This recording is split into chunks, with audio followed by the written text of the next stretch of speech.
Now, one thing I wanted to show you was the Reeves drive. This is a Reeves drive that gives you the control of variable speed. So what happens is that this dial has a little cam and pushes on a little bit part of this pulley. And what it does is, as you crank this over, it'll separate the opening of this pulley. And what that happens is the belt will start sliding deeper inside.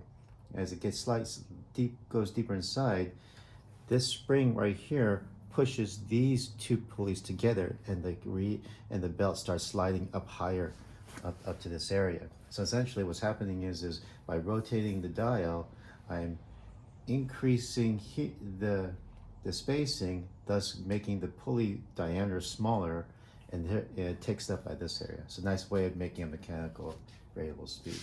So I'll show you how it works. And not got too far because I don't want to get my hands in that area.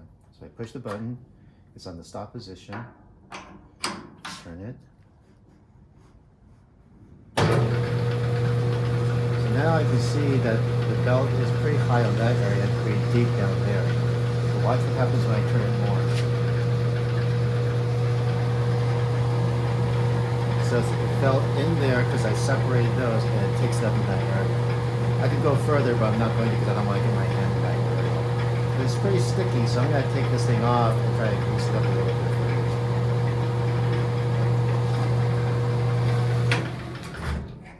Okay, so now to take this off, I have taken this off, and it's pretty hard to finagle it back in.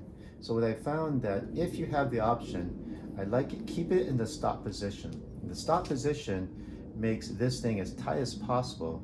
So essentially what's happening is that the cam is pushed over as much as possible.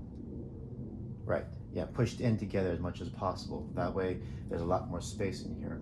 And all you do is open it up, is take it off on this little Allen wrench in the stop position.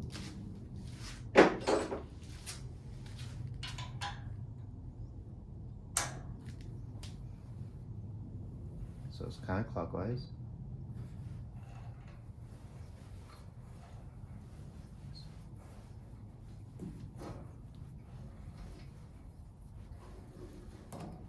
Here goes. Straight up.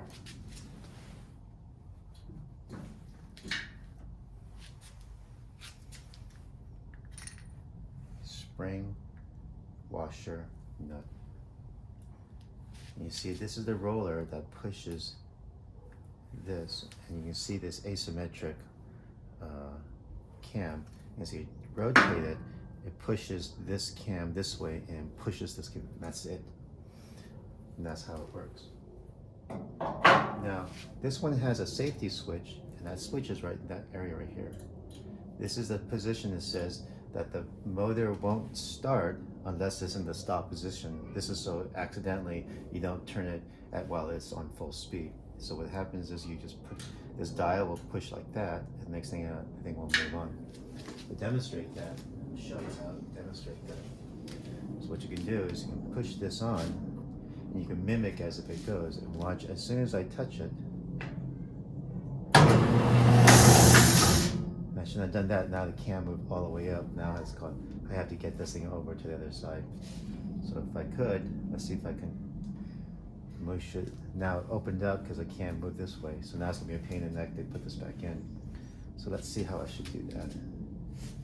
Let's see, if I go like this, I have to hold it and push it this way. Well, I'll grease it up, get it back together, push this over, and I'll probably pull this spring out and then open it up and get this out of the way so I can get in there. But that's for it. That gives you an idea of how to see how this mechanism works. I'm going to grease this up, clean all this oil stuff up, and see if I can put a little bit of grease inside there as well. And to see how it looks like inside, you can get a good close-up. You can see how it looks like. This is the cam, this is the switch, and this is a little stopper that keeps everything in position. This is your shaft stopper. Thanks.